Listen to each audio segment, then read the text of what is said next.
যাকে দেখে সব কিংবদন্তি ক্রিকেটার খেলা শুরু করেছেন, তেমনই এক কিংবদন্তির বিদায় স্যার গ্যারি সোবার্স। আপনাকে একটা প্রশ্ন করি যে আপনার মতে সর্বকালের সেরা অলরাউন্ডারকে বা সর্বকালের সর্বসেরা ক্রিকেটারকে? Sir Garry Sobers. মাহফুজ, মানে সর্বকালের সেরা ক্রিকেটারের বিদায় কি বলবেন? এটা মানে বিদায়ের যে বিষয়টা, এটা মানে এটা মানুষের জন্য তো আসলে চিরন্তন, মানে বিদায়ের ঘন্টাটা আসলে বাজবেই। So sir Garry Sobers cricket দুনিয়ায় এমন একটা নাম, যেই নামটা অনেকের ক্রিকেটার হয়ে ওঠার পেছনের গল্প। সো ওরকম একজন মানুষ যখন পৃথিবী থেকে চলে যান, বা একটা মানে ক্রিকেটের মতো এরকম একটা ফ্যাটার্নিটি থেকে যখন বিদায় নেন, ওই জায়গা থেকে পুরো দুনিয়াতে শোকের ছায়াটা কেমন ছিল, বা যারা লেজেন্ড রয়েছেন, বড় বড় ক্রিকেটার রয়েছেন, তাদের কথা, তাদের বিভিন্ন কমেন্টস, তাদের স্টেটাস এবং তারা যে ধরনের কথাবার্তা লিখেছেন, সেখান থেকে বিষয়টা স্পষ্ট যে তার স্থানটা কোথায়। আপনি, আমি, আমরা ক্রিকেট লাভার, আমরা ক্রিকেট ফলোয়ার। সো আমাদের কাছে এই মানুষগুলো কিন্তু অন্যরকম। মানে এই মানুষগুলোর একটা ছবি দেখলে হয়তো আমরা কিছুক্ষণ তাকিয়ে থাকি, তাকিয়ে তার গল্পগুলো ভাবি যে আচ্ছা, এই মানুষটা এটা করেছেন, তার নামের পাশে এই কীর্তিটা আছে, তার ব্যাটটা আসলে একটু দেখি তো, তার ব্যাটের মানে তার কোন উইলোটা দিয়ে খেলতেন। মানে আমরা যে জিনিসগুলো খুঁচিয়ে খুঁচিয়ে দেখার চেষ্টা করি, তার ব্যাটের শেপটা কেমন ছিল, তার গ্লাভসটা কেমন ছিল, তিনি কোন মানে তার জার্সি পরার স্টাইলটা কেমন ছিল, তো এই বিষয়গুলো না প্রত্যেকে এরকম খুঁটিয়ে খুঁটিয়ে খুঁটিয়ে খুঁটিয়ে দেখেন। লাইক লিওনেল মেসি, এখন তার ফুটবলে তার যে অ্যাচিভমেন্ট, তার এরকম বিদায়ের সময়টা আসলে মানে কি হবে যারা ফুটবল লাভার, ওদের কাছে। সো ঠিক সেম ভাইস ভার্সা, ক্রিকেট লাভারদের কাছে গ্যারি সোবার্স ঠিক ওরকমই কিংবদন্তি তুল্য, যার এই প্রস্থানটা আমরা দেখছিলাম সোশ্যাল মিডিয়াতে। পুরা দুনিয়া, পুরা cricketing world, fans, followers, cricketers, x cricketers, experts, analyst, সবাই প্রত্যেকের কাছ থেকে কে তাকে নিয়ে লেখেননি, কে তাকে নিয়ে কিছু বলেননি। তো যখন আপনি পুরো দুনিয়ার ক্রিকেট সংশ্লিষ্ট সবাইকে বাধ্য করেন আপনাকে নিয়ে দু কলম লিখতে, তিনি কেমন, তার সম্পর্কে কি বলা যায়, সেটা এবার আপনি বুঝে নেন।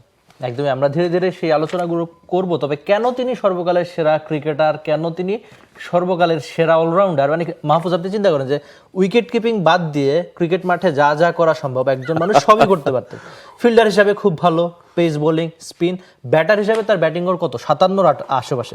মানে যখন 50-এর বেশি কারো টেস্ট গড় হবে, আপনি তো তখনই তাকে দুনিয়ার অন্যতম সেরা ব্যাটার। মানে তিনি আগে বোলার হিসাবেও যে কোনো দলে খেলতে পারতেন, ব্যাটার হিসাবেও খেলতে পারতেন, শুধু ফিল্ডার পরিচয় খেলতে পারতেন। আমরা একটু দেখি যে কিংবদন্তির বিদায়ে তিনি কি করেছেন মূলত টেস্ট ক্রিকেটে। যদিও নিজের ক্যারিয়ারের শেষের দিকে একটা মাত্র ওয়ানডে ম্যাচ খেলেছিলেন, তার নামের সঙ্গে 8000-এর বেশি রান, 235 টেস্ট উইকেট।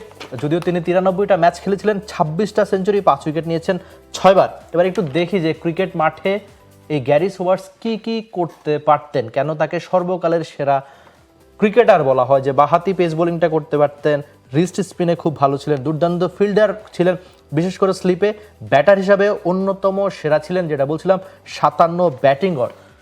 প্রথম ব্যাটার ছিলেন স্বীকৃত ক্রিকেটে যিনি কিনা 6 বলে 6টা ছক্কা মেরেছিলেন। তার প্রথম শ্রেণীর ক্রিকেট অভিষেকটা হয়েছিল মাহফুজ মাত্র 16 বছর বয়সে।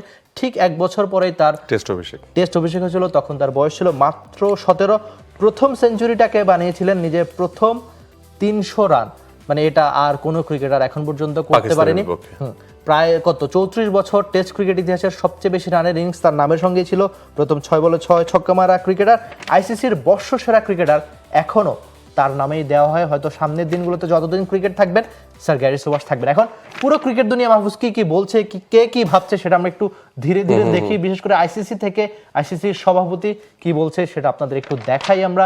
তিনি বলছেন, বিশ্ব ক্রিকেটের মহিরু এবং সত্যিকারের ক্রীড়া কিংবদন্তি স্যার গ্যারি সোবার্সের প্রয়াণে আমি গভীরভাবে শোকাহত। তার অতুলনীয় সাফল্য এবং খেলার প্রতি তার যে অবিস্মরণীয় অবদান বিশ্বজুড়ে প্রজন্মের পর প্রজন্ম ক্রিকেটারকে অনুপ্রাণিত করেছে, এটা জয়শাহ তিনি বলেছেন। এবং এছাড়াও কিন্তু আরো অনেকগুলো কমেন্টস আমাদের হাতে আছে, এবং আরো মানে আমরা তো বলছিলাম খানিকক্ষণ আগে সোশ্যাল মিডিয়া কিন্তু প্রত্যেকেই লিখেছেন। আমরা ব্রায়ান লারার কমেন্টটা যদি আমরা দেখি, ব্রায়ান লারা কি বলেছেন, যে আমাদের সর্বশ্রেষ্ঠ ক্রিকেটার আমাদের ছেড়ে চলে গেছেন, তার পরিবারের প্রতিটি সদস্যের প্রতি আমার গভীর সমবেদনা, যারা তার পাশে ছিলেন এবং সবচেয়ে কঠিন সময় তাকে প্রয়োজনীয় শক্তি জুগিয়েছেন। আপনার কীর্তিও কখনো বিস্তৃত হবে না।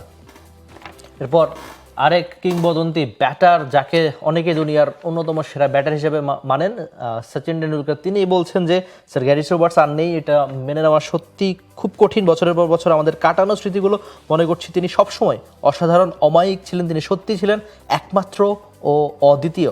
তার অভাব ভীষণভাবেই অনুভব করছি। শান্তিতে থাকুন স্যার গ্যারি। ইউবরাজ সিং টি-20 বিশ্বকাপে তিনি 6 বলে 6 ছক্কা মেরেছেন। তবে যে কাজটা তিনি প্রথম শুরু করেছিলেন স্যার গ্যারি, তাকে নিয়ে তিনি বলছেন একেবারে 6টা ছক্কা হাঁকানোর প্রথম ব্যক্তি হিসেবে স্যার গ্যারি সোবার্স বিশ্বকে দেখিয়েছিলেন যে শ্রেষ্ঠত্বের কোনো সীমা নেই। ক্রিকেট বিশ্বে তিনি কী ছিলেন তা ভাষায় প্রকাশ করা কঠিন। এরপর সুনীল গাভাস্কার। মাহফুজ, সুনীল গাভাস্কারের সঙ্গে তো আপনার একটা দারুণ মুহূর্ত রয়েছে, সেটা কি মুম্বাইতে নাকি? আগে ছোট্ট করে একটু বলবেন। হ্যাঁ, মুম্বাইতে। আচ্ছা, তো সুনীল গাভাস্কার কি বলেছেন সেটা একটু শুনি। আর সুনীল গাভাস্কার কিন্তু গ্যারি সোবার্সের সঙ্গে খেলেছেন এবং অনেকগুলো রেকর্ডও গড়েছেন তিনি। রাইট, এবং তার কমেন্টটা যদি আমরা দেখি যে সুনীল গাভাস্কার, যে ক্রিকেট খেলাটি সবচেয়ে দুঃখের দিন সম্ভবত এইটা যে এই পৃথিবীতে বিচরণ করা সেরা ক্রিকেটারটি আমাদের ছেড়ে চলে গেছেন। ক্রিকেটার স্যার গ্যারি সোবার্সের শ্রেষ্ঠত্ব কোনো ভাষায় পুরোপুরি প্রকাশ করা সম্ভব নয়, এবং ছেলেবেলায় কেউ প্রথমবার ব্যাট বা বল হাতে তুলে নেওয়ার সময় যা যা স্বপ্ন দেখে, সোবার্স ছিলেন সেসবের মূর্ত প্রতীক, যেটা আমরা খানিকক্ষণ আগে বলছিলাম। মানে আমি সুনীল গাভাস্কারের কোর্ট থেকে একটা জিনিস একটু নিচ্ছি, তা হচ্ছে যে মানে পৃথিবীতে বিচরণ করা সেরা ক্রিকেটার। মানে আজকের দিনে বোধ করি যে ক্রিকেট যারা সামান্যতম হলেও পছন্দ করেছে, আমি আপনি তো রীতিমতো ক্রিকেট উন্মাদ বললেও ভুল বলা হবে না, যারা ক্রিকেটটা সামান্যতম পছন্দ করে তাদের জন্য হয়তো আজকে একটু মন খারাপের তো বটেই। আর তিনি বলছেন যে একজন মানুষ, আপনি ক্রিকেট মাঠে মাহফুজ আমরা যখন খেলতে নামি, আমরা তো আর পেশাদার ক্রিকেটার না, কেউ শখের বসে হয়তো খেলতে নামি, আপনি চিন্তা করেন আপনি কি করতে পারবেন। নেমে আপনি আশা করবেন যে আমি 6 বলে 6 ছক্কা মারবো, তিনি করেছেন। আপনি আশা করবেন যে আমার পেস বোলিংও ভালো হবে, আমার স্পিনও ভালো হবে, আমি ব্যাটিংও খুব ভালো। মানে মানুষ তো এই আশাগুলো, এই স্বপ্নগুলোই দেখে। প্রত্যেকটা কাজ স্যার গ্যারি সোবার্স ক্রিকেট মাঠে করে দেখিয়েছেন। 3 রকমের বোলিং, আপনি লেফট আর্ম বোলার, তিনি পেস বোলিং করেছেন, লেফট আর্ম অর্থোডক্স যেটা সাকিব করেন, লেফট আর্ম চায়নাম্যান যেটা কুলদীপ করেন। সো এই মানে ফিল্ডার হিসেবে রিকি পন্টিং এর মতো। হ্যাঁ, মানে 109টা ক্যাচ টোটাল, 109 বা 10টা ক্যাচ টোটাল তার টেস্ট ক্যারিয়ারে। এবং তার ইনিশিয়াল ইনক্লুশনটা কিন্তু ইন্টারেস্টিং এমিল, সেই গল্পটাও যেটা আসলে সনাত জয়সূর্যের ক্ষেত্রে হয়েছিল, যে প্রথমে কিন্তু তিনি ব্যাটার হিসেবে দলে জায়গা নেননি, বোলার হিসেবে নিয়েছিলেন, নাম্বার 8-এ ব্যাটিং করতেন সনাত জয়সূর্য। সো স্যার গ্যারি সোবার্সের ক্ষেত্রেও কিন্তু ব্যাপারটা এরকম, তাই কিন্তু প্রথমে দলে বোলার হিসেবে নেওয়া হয়েছিল, পরে তিনি ব্যাটার হয়ে গেলেন, তারপরে সব হয়ে গেলেন আপনার ভাষায়। সো মানে এই প্লেয়ারকে নিয়ে বলতে গেলে, গল্প বলতে গেলে মোটামুটিভাবে স্যার গ্যারি সোবার্সকে নিয়ে কেউ যদি একটা বই লিখতে চায় এটা সম্ভব। 2009 সালে আইসিসির হল অফ ফেমে তার নাম এসছে, এবং এই মুহূর্তে তো সবচাইতে প্রেস্টিজিয়াস যে অ্যাওয়ার্ডটা বছর শেষে শ্রেষ্ঠ যে ক্রিকেটারকে, মানে যে অ্যাওয়ার্ডটা বিরাট কোহলি, ডিভিলিয়ার্সরা পান, সেটা তার নামে আইসিসি, তার নামেই কিন্তু দেওয়া। For more updates, subscribe to our YouTube channel and click on the bell icon. Follow us on Facebook and Instagram. Download T-Sports app to enjoy exciting games and highlights. Visit tsports.com.